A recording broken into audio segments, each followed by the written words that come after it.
Anyway, yesterday we spoke about this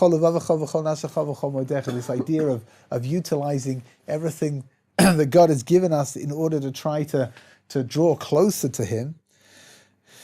And then we say, so there's something very fundamental over here with the Shema, which is something that everybody has to work on this every single day. Rashi, in his commentary on the Chumash, says that it says, Mitzvah hayom, on this day, that we have to look, every day we have to look at it as being the day that God gave us the commandments. Now, it's a very nice idea. The problem is, though, that how do you do that? Because at the end of the day, what we do today, so we did it yesterday, and we'll do it tomorrow, right? When you're coming to keep mitzvahs, so you get up in the morning and you pray, and you make your brachot over the things that you've got, and how are we supposed to do this? How are we supposed to reach a level of being able to recognize every day? We have to be as excited every day with the mitzvahs that God has given us, with all of these commandments that God has given us. So I tell you the truth, I don't have any easy answers. I really don't. I don't know. Every single person is different. Every single person has their own approach to what's called avodat Hashem, their connection to God, how it's supposed to look. The only thing that I can tell you for sure is that you've got to be aware of what you're doing. One of the biggest problems that we run into, especially if you've been keeping mitzvot for a long time already, is that you do it by rote. I always tell people over here in the yeshiva, they say to me, when am I going to be mainstream Orthodox? Person comes in, they start becoming more religious, and then they want to sort of blend into the mainstream Orthodox community. When am I going to be like that? When are people not going to look at me and think that I'm obviously somebody who's new to Judaism? So I always tell them, I'm very cynical, you should know that, but I always tell them like this, when you take your 3 steps back to pray the Amidah, and you can't remember for a moment, you can't remember whether you're beginning or whether you're ending, then you've just hit mainstream orthodoxy, because it's this sense of just doing things by rote. You get up in the morning, you go through the motions, but there's nothing behind what you're doing. That's something that we've got to fight against. That we really do. My father, alav shalom, used to say, he used to work in a clothing manufacturing business, and he said that he could go down onto the shop floor, he could see exactly who was happy to be there and who wasn't, according to the way that they work. Nothing to do with facial expressions, nothing to do with anything that's obvious. Just watching the person from the back, watching how they work, could see whether somebody is enthusiastic about being there, see whether somebody wants to be there, or whether he's just going through the motions because that's what he's got to do in order to get his paycheck. In a certain way, we have to battle with all of this in our religious lives as well. It's the same. The truth is, it's the same in every dimension of our lives. It's the same in the dimensions of relationships. You've got to work hard on your relationship. Significant relationships you have to work hard on every day to let the person know that you care for them. It's the same in your professional life. It's the same in any dimension of your life, really. How do you go out there and for years I never really understood coaches, teams, right? They spend an awful lot of their time during games like pumping up the team, right? You get into a huddle and the coach is in the middle and he's screaming at everybody and he's cursing them and all kinds of ridiculous. If you could hear what they were saying, you would say, well, this guy's nuts, Anyone, if you played sports, you know exactly what I mean. And like if you were to stop to listen to what he's saying, it's like it is so offensive and it is so personal, right? But you listen to the hype, you listen to the excitement and the passion that the person's injecting into what he's saying. You don't listen so much to the words he's saying. It's a big deal, it really is. The more enthusiastic we are, the more passionate we are about things, the more important things become. We all know that, right? Somebody told me a cute joke the other day. He said that this fellow phones up the police and he says my wife has gone missing. So they say to him, give us a description. What does she look like? So he says, well, I don't really know. So he says, well, help us out. Is she tall? Is she short? So he says, well, you know what? I don't think she's tall. and she's probably not short, right? I guess she's probably medium height. I say, okay, what color hair does she have? Does she have blonde hair, brown hair, red hair? So he's like, maybe it was kind of blonde. And what color eyes has she got? Well, blue maybe? Or maybe with a brown? No, I think maybe they were gray. So he said, okay, sir, when was she last seen? Oh, she was driving my car. So he says, well, what car is it? He says, what car is it? He says it's a black BMW with 18-inch wheels, and it's got a black leather interior, and it's got an orange... So the policeman says, all right, so don't worry, we'll try to get your car back for you. We go through life. We just take, we don't pay attention to it. Something's normal. We don't pay an awful lot of attention to it. It's an incredible thing. I'll tell you, I did a test once with a friend. It was something on the internet. They said that it was to see what kind of a personality you are. So they had a group of people playing ball, right, passing the ball. There was a blue team and a red team, and passing the ball to each other. And you had to count how many times the blue team passed the ball to themselves and how many times the red team passed the ball to themselves, right? And in the middle of all of this, a person dressed up as a gorilla walks past the screen, right, like that. And at the end, there were two questions, right? At the end was, how many times was the ball passed? And did you see the gorilla? And it was fascinating because it is impossible to answer both the questions. Which means either you were so focused on how many times the ball was being passed that you counted exactly how many times it was passed, or you were distracted by this gorilla walking past and then you lost count of how many times the ball was. It wasn't possible to keep track of both at the same time. It was to give you an idea of what kind of personality you have. Do you see the greater picture, or are you very focused on the detail of what it is that needs to be looked at? So it's interesting. The person that I was with, he was able to count how many times the ball was being passed, and I saw the gorilla, which is again, I don't want anyone here who's done psychology. I really don't want any kind of a insight into this. It's fine. I don't worry, my brother's not here. You're good. Okay, thank you. Baruch Hashem. I'll take that as the backhanded compliment that it was. That's what Rashi's saying. Rashi's saying that we have to approach our mitzvah observance with a sense of passion. We should be excited about it. We really should. The idea of being able to get up in the morning, which for some people is not a great excitement by the looks of things, but the idea of being able to get up in the morning and to be able to go about your life. The truth of the matter is, forget about religion right now. We should really be excited about the fact that we can get up in the morning and that our bodies function the way that they're supposed to, right? And that we're able to fulfill whatever jobs and tasks and aspirations we've got for that day. That's really the way that we should be facing life. Part of the problem is that we don't do that very much. I have a brother who lives in France. Who's he's a farmer. He lives out in the middle of nowhere, not the least bit religious. And it's interesting. He told me once. He says, "What you get out of the books," he says, "I get out of the ground." Which means that sense of spiritual connection, that sense of satisfaction that comes out if you're in the religious world, if you're studying the books and you're involved in spiritual dimensions. He said he got that out of the ground. And he told me he's not a very emotional person. He's really not. But he told me that how he feels when he watches his crops growing. He says he never gets tired of it. It's an interesting thing, right? When these are your crops, I guess you never get tired of them growing. The mitzvot are like our crops. That's how we're supposed to feel about them. We're supposed to feel that much connected that it's not just that we've got to do this, that we want to do it as well. That's a little difficult thing to keep every day, to keep thinking like that. So we'll have better days and we'll have worse days, that's for sure. We'll have days when we're more connected and days when we're less connected. But we need to aspire towards wanting to have that connection. ושיננתם לבניך ודיברת בם בשבתך בביתך ולבתך בדרך ובשרפך ובקומך. So what are you supposed to do? Teach them thoroughly to your children. Speak to them while you sit in your home and while you walk on the way, and when you retire and when you arise. You should know there's something ever so important over here, something incredible.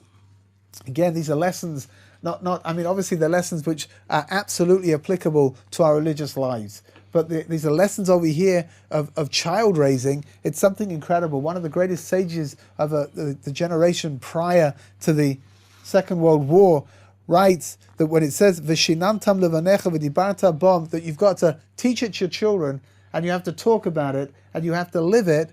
And he's saying that your children have to see that you're living what it is that you're teaching them. It's not enough. We as parents, I'm sure you've probably seen this as children, right? But from my perspective as a parent, we do it all the time. We tell our kids to do things, right? Like don't pick your nose, and you're busy picking your nose whilst you're telling him to do that. I see in shul, it bothers me terribly. You got parents, you got a father telling his kid not to speak in synagogue, right? And he stops his conversation with his friend to tell his kid to be quiet.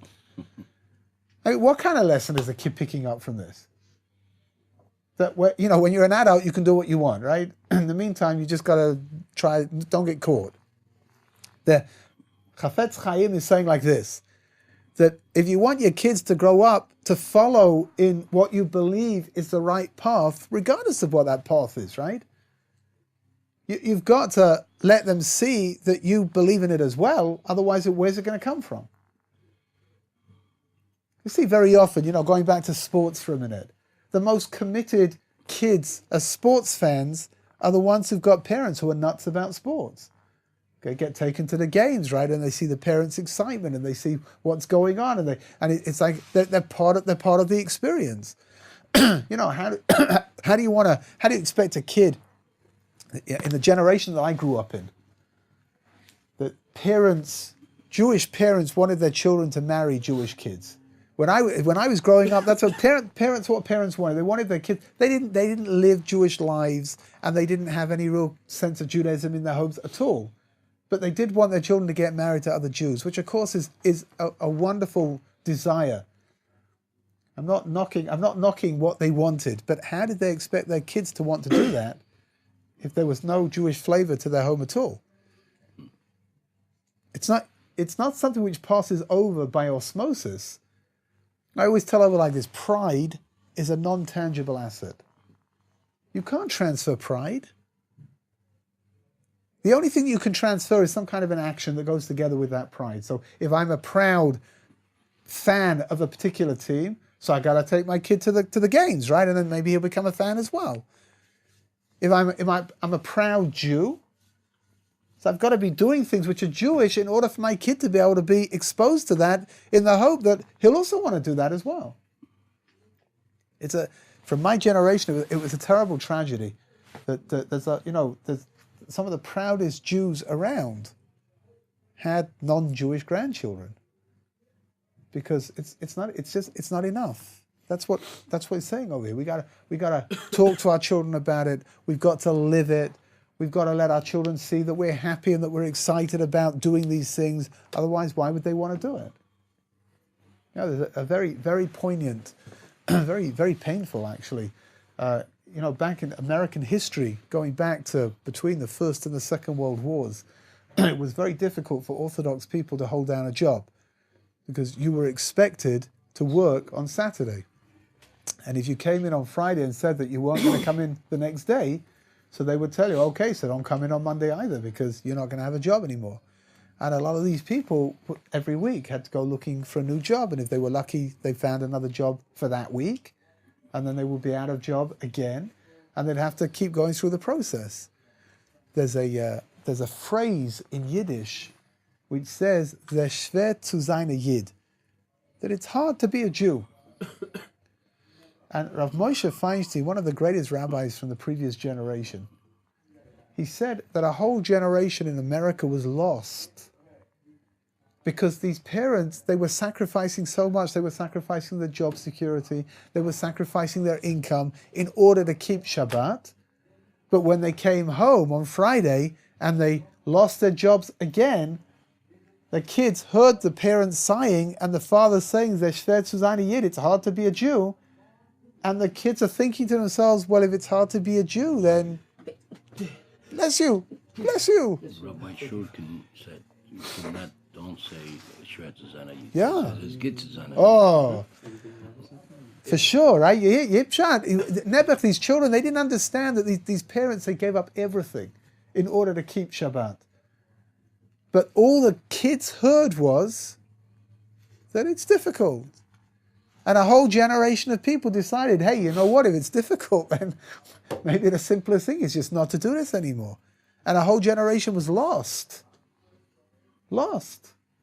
Because that's what their parents were saying. You know, however difficult it is, if a parent is committed enough to losing his job in order to keep Shabbat, he needs to come home and he needs to dance around the table, no? He needs to be happy and proud about the fact that he wasn't prepared to compromise his belief system in order to be able to keep his job. That's what we've got to give over to our children. Right? We have to give over to our children that we're excited about doing these things, that we're passionate about doing these things. And then if we do it, then who knows, maybe our children, they'll pick up the message. Maybe they will. It's not guaranteed. It's never guaranteed. But you've got a much greater chance of it happening if that's what you feel. Which is what we spoke about over the last few weeks, the mitzvah of tefillin, of putting on tefillin, that they should be a sign upon your arm, they should be for frontlets between your eyes. And you should have mezuzot up on your doors. Right? All of that is there to do what? It's to live it. We have to live it. We have to put on tefillin. If a person has his own home, so he should put up mezuzot, put them on the doorways. Be proud. Let's be proud of the fact that we're Jewish, but let's translate that pride into something which is going to have a practical dimension to it. Again, it's interesting. You know, I don't know what things are like today. I grow up I live in a religious neighborhood, so you know everybody's religious. Everybody looks religious. Everybody sounds religious. Everybody smells religious. But when I was growing up as a kid, you know, lots of families were Jewish, but they weren't religious. But it was very rare to find a home that didn't have mezuzot. I don't know what it's like today, but in those days, that was like a, you know, that was like a symbol. You could walk around, you could count, you could see who was Jewish and who wasn't according to the mezuzot. It was very rare to find a Jew who was so assimilated that he didn't even want to have a mezuzah up on his front door. It's the same in Portland right now. Yeah? That's great. Again, I mean, it's not great that these people are not very affiliated, but it's great that they're still affiliated enough to want to have a mezuzah up on the door.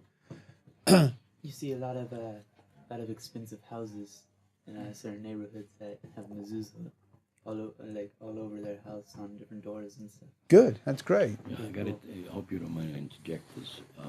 Spanish Harlem, which I used to, you know, be something that I meet a designer, and this was buildings that were originally from Jewish people. So I played them. I said, "What is that on the door?" "Oh, this keeps us in peace. We protect it." He says, "Well, how'd you get that?" "I don't know." He says, "Oh, you can't, because there was a renovation." He says, "You can't take that off." I mean, I was. I tell a joke about a non-Jew comes to his Jewish friend. He says he's just been broken into for the 4th time. Got cleaned out. There's a 4th time in the space of a few months. He says, "What should I do?" So his friend says, "I don't know. You know, I live right opposite you. Nobody's ever broken into me." He says, "Why is that?" He says, "You know what? Maybe because I have a mezuzah on the door. And the mezuzah keeps you safe. God looks after your home." So he says, "Oh, really?" He says, "You know, maybe I should go and buy a mezuzah as well, right? You know, where can I buy one of these things?" So he says, "Here, you go to that shop over there. He'll sell you a mezuzah." Anyway, the next day, on the front door of this non-Jew's home is a great big mezuzah. Anyway, he bumps into his friend like 2 weeks later. He sees the mezuzah's been taken down. So he bumps into his friend. He says, "What happened?" He says, "What happened?" He says, "My gosh." He says, "I put up the mezuzah." He says, "I have collectors coming every single day. This one's collecting for this yeshiva. This one's collecting." He said, "I prefer the robbers. It's simpler, you know. Right? You have a mezuzah up. You're Jewish. That's the way it goes, right?" It's interesting, you know, when I'm in Chutz La'aretz, when I'm abroad. Very often you'll go in a non-Jewish area, and if somebody sees you, they may not be religious, but they're Jewish. They'll say to you, "Shalom." They want you to know, right? I'm part of it. We're part of that. We're all part of the same clan over here. It's great. It's fantastic. It really is. I mean, it's like a you know, one big dysfunctional family. That's who we are, the Jews, right? It's wonderful. So that's what he's saying over here. We need to live it, and we need to have it as well, right? So after we speak with our children about it, and we show them what they're supposed to do, and then after that we put up the mezuzahs, and we wear our tefillin, and we live a life that's got Judaism in it. That's the first paragraph of the Shema. Again, the first paragraph of the Shema is talking about Kabbalat Ol Malchut Shamayim, which is accepting upon yourself that God is King. And again, if God is King, then we're working on the premise that we should really do what He wants us to do. The second paragraph of the Shema is what's called Kabbalat Ol Mitzvot. What is that? That is the idea of accepting upon ourselves to do the mitzvot. And so we'll see. An interesting fundamental dimension is the concept of reward and punishment. Over here in the second paragraph of the Shema, it talks about reward and punishment in very simple, very easy terms to understand. But the truth is that within inside of Judaism, reward and punishment is one of the most difficult, one of the most esoteric dimensions for us to be able to understand. We don't get it because we're talking about a system which is divine in its essence. God lays down the laws and the rules for reward and punishment. How does it work? So that's the age-old question of why do righteous people suffer over here? Why do bad people have it good?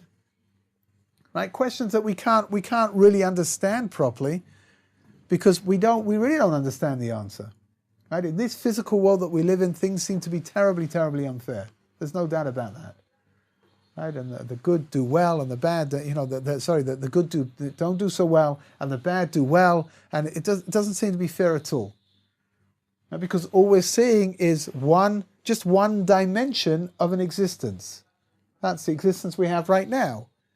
In the upper realms, in the spiritual realms, everything is completely different, but we don't have any insight, we don't have any access into there. You know, the Talmud says that somebody once went up into the spiritual realms, and when he came down again, they asked him, "What did you see?" So his answer was astonishing. He said, "Elyonim tachtonim v'tachtonim elyonim."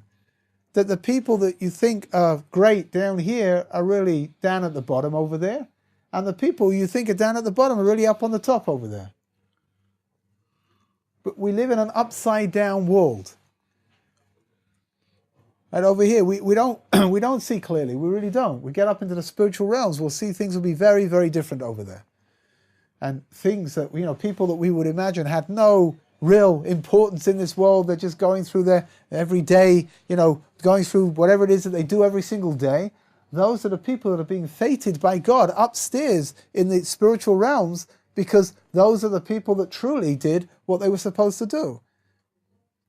It's hard. It's very hard. There's no doubt about it. There really isn't. You should know, when I was studying after I got married in what's called a kollel, so there was one of the people over there, an American guy.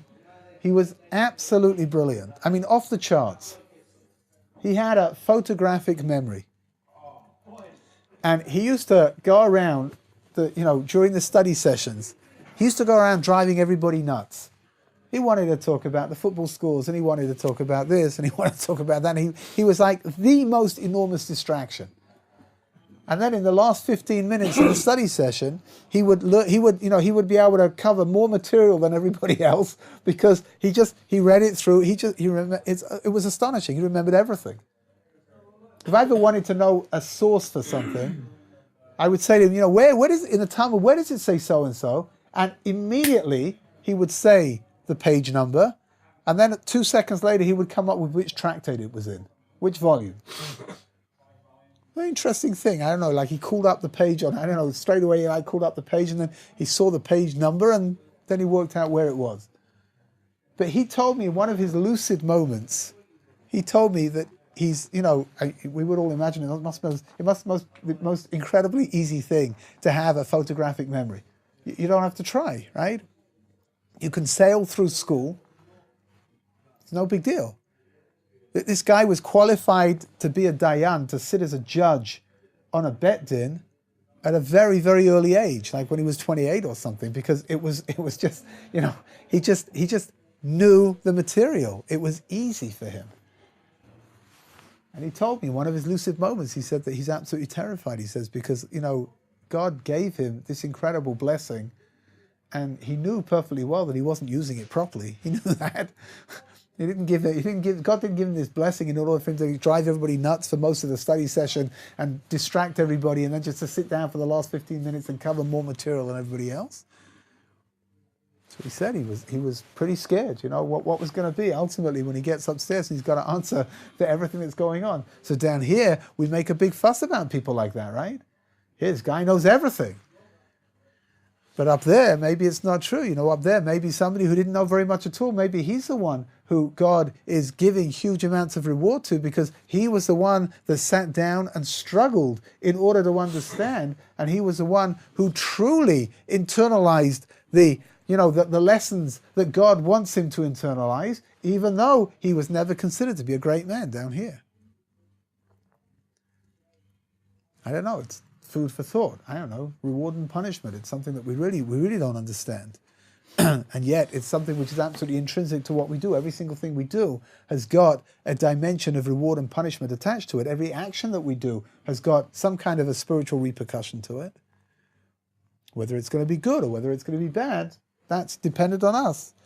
So over here, we spoke about this, briefly the other day, but it says like this: "Vayayim shemot tishmor mitzvotai," that if you listen to my mitzvot, asher nechi mitzaveh eschem hayom la'avo es Hashem Elokeichem u'la'avdoi v'chol levavechem v'chol nafshechem, that if you worship God and you do what you're supposed to do, if you love God with all of your heart and with all of your soul, so God says, "V'natati mataratzachem b'ito," you'll get the rains that you're supposed to get.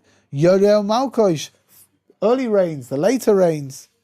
V'asafta deganecha v'tiroshcha v'torecha, you'll gather up your crops. You'll have plenty. Everything will be great. V'natati eisiv b'sadcho livhemtecho, I've given you, your animals will be able to eat.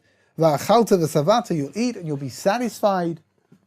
There's an interesting discussion in the Gemara. What does it mean to be satisfied? Same as Mesamech Be'elko? Maybe, because over here, the two different approaches. V'achalta v'savata means that you ate and you were satisfied. How much do you need to eat in order to be satisfied? It's a question. No? For each person's got their own. They've got their own level of satiate. Satiate, is that how you say it? Is that, yeah? Okay, satiety. That sounds very strange, but if you said it's okay, I'm with you. Okay. For some people, you eat half a piece of schnitzel and you're done, right? Other people need to eat 3 steaks and then they're done. According to some opinions over here, when it says v'achalta v'savanta, that you'll eat, you'll be satisfied, that the bracha that God is going to give us is that we won't have to eat very much to be satisfied. It's an interesting idea. I have a son. Don't ask me where he came from. I've got no idea, because it's got nothing to do with my genes whatsoever. But when he's eaten enough, he stops eating. I don't even know if he's Jewish. I mean, this is really not Jewish behavior. It really isn't. But my mother always used to say that whatever she put on the table went. And then more was brought out, and that went as well. It's like, if it's there, you've got to eat it. That's the way we approach food, right? That's why I look the way that I look, and that's why he looks the way that he looks, because, he's a skinny guy.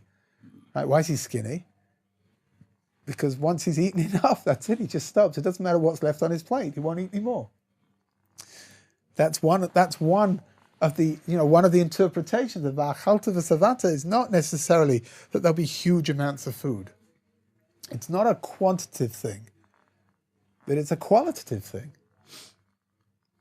I mean, with all of us eating foods, there are certain foods that you can eat that are so rich that you only need a little bit of it to feel, you feel great. And if you eat more than that, actually feel sick afterwards. And we've all done that. There are other foods that you need to eat a lot of in order to be able to fill, to fill yourself up. You need a lot of it.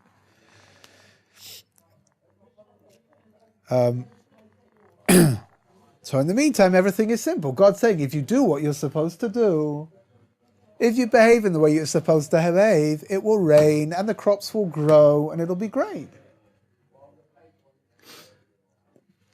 In the times that all this is being spoken about, everyone was living in a very agricultural society. Right? Which means that everything revolved around the crops. Everything. You had a good year, if there was a good crop, it would be a good year. If you didn't have a good crop, it was going to be a difficult year. That's just the way that it works. The truth of the matter is that nothing's really changed. Even though we like to pretend that we live in a very technological, advanced and very sophisticated generation, we're still completely dependent on a food supply. We all know that, right? The only difference is today, nobody really believes that food comes out of the ground. Your bread comes wrapped up in plastic, your chicken comes, vacuum packed in the freezer department. No, nobody really believes that food is something which is real anymore. It's something which is just there, hygienic and clean and But when you've got a drought in the Midwest, for example, so the price of wheat goes up. If the price of wheat goes up, then the price of bread goes up. If the price of bread goes up, they sell less cars in America. Right? It's very simple economics, it really is. Which means that when the price of flour is low, so the price of bread is low, that means that there's more expendable income around to be able to buy things that under normal circumstances you wouldn't be able to afford, right? But because things are cheaper, now there's a little bit more money around, so you can go and lease a brand new car, right? But when things are not quite like that, when there's a drought and there's not so much around and food prices go up, so for most people it's more important to put food on the table than it is to have a new car. Although that might be changing, I don't know. In America, the idea of someone not having a new car, they're obviously, very, very difficult straits, and they should have a new car. Maybe they shouldn't eat anything. I don't know, but you hear the idea. It's very simple. It really is. It's the most incredible thing how we're still completely dependent on agriculture in order for us to be able to live and in order for us to be able to thrive as well. So that's what God is saying. If we do what we're supposed to do, everything's going to be great. And then says God, Hishamu lachem, but listen up. Pen yifte levavchem v'satem v'avadetem elim acherim. What happens if you start going off spiritually into different directions? V'ishtachavisem lehem, v'chora af Hashem bachem, and God will become angry with you. V'atzar et hashamayim, v'lo yeh matar, there'll be no rain. V'adama lo titen et yivula, and if there's no rain, there'll be no crops. V'avaratem nehera mi'al ha'aretz hatova she'Hashem lo yiten lachem, and you'll end up being driven out of the land. We're talking about the land of Israel right now. But you'll end up being driven out of the land, that this good land over here, because we didn't do what God told us to do. So here, just a very interesting idea. I don't mean to sound preachy, but it's been one of those days, so a little bit more preachiness isn't going to make any difference, right? Right, good. According to one opinion, it says like this, that what did the verse say? It said, that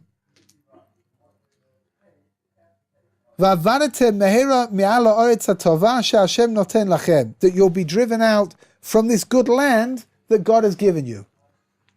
So one of the commentaries says like this, you know what it is that drove you out of the land? It was the goodness of the land itself. Which is the most incredible little insight over here.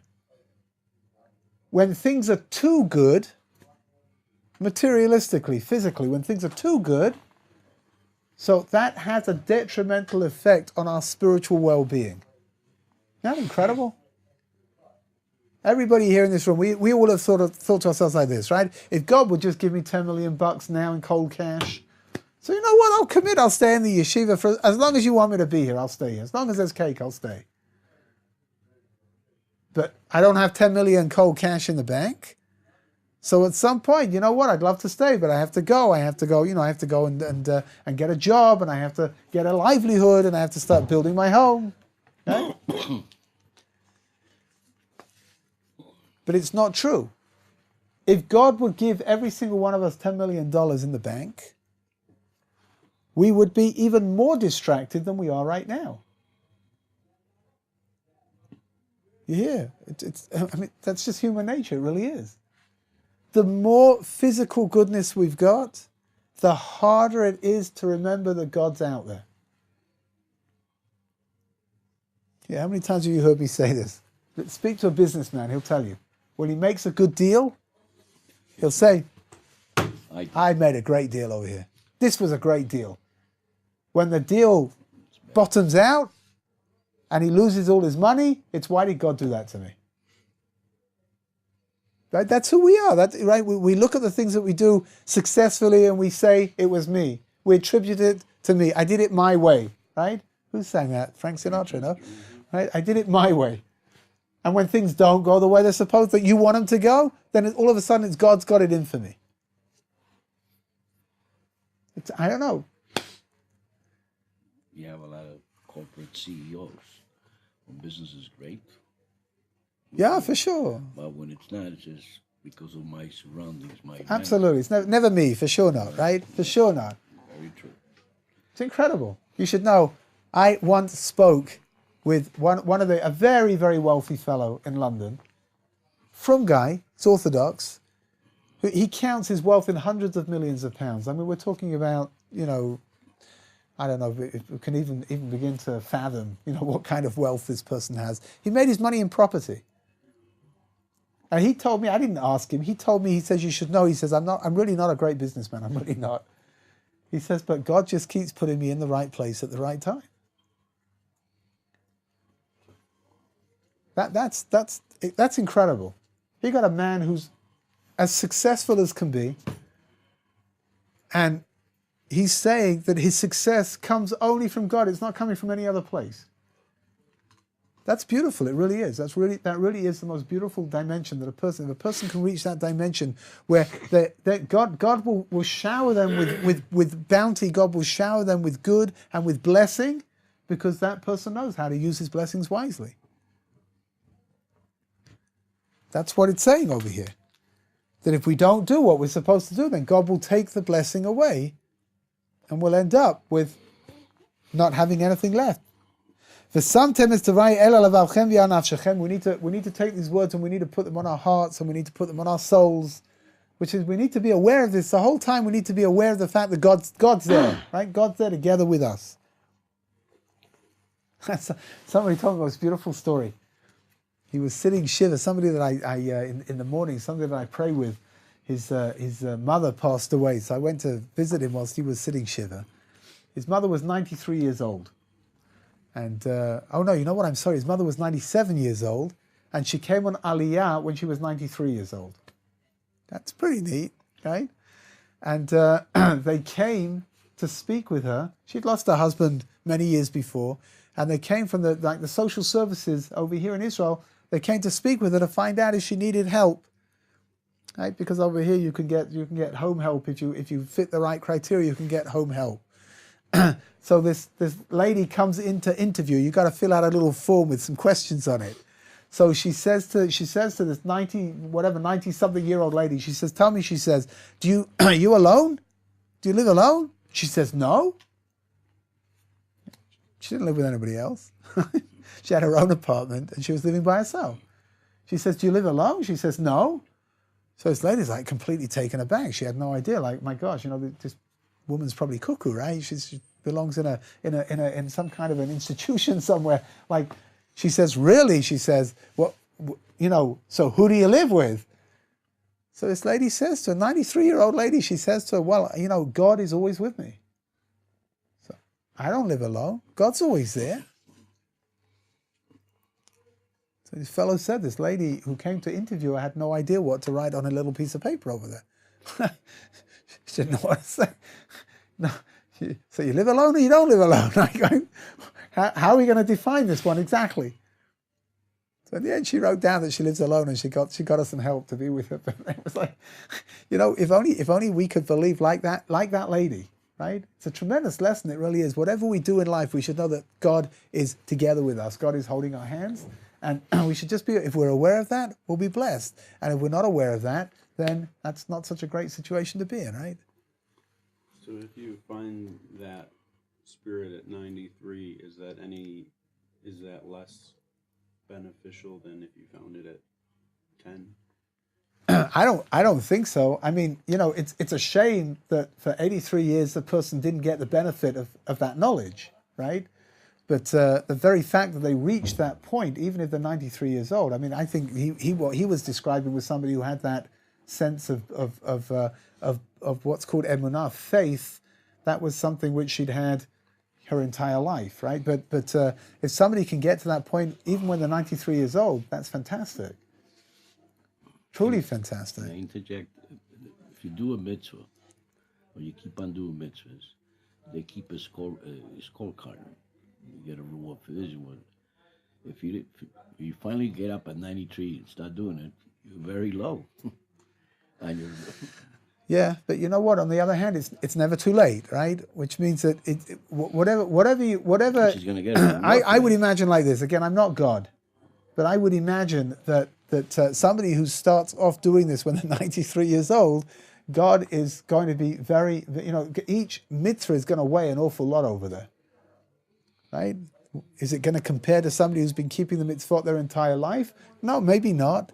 But the very fact that somebody who's already towards the end of their life is able to start doing this kind of, to start changing their lives around, I mean, that's got the most incredible ramifications to it.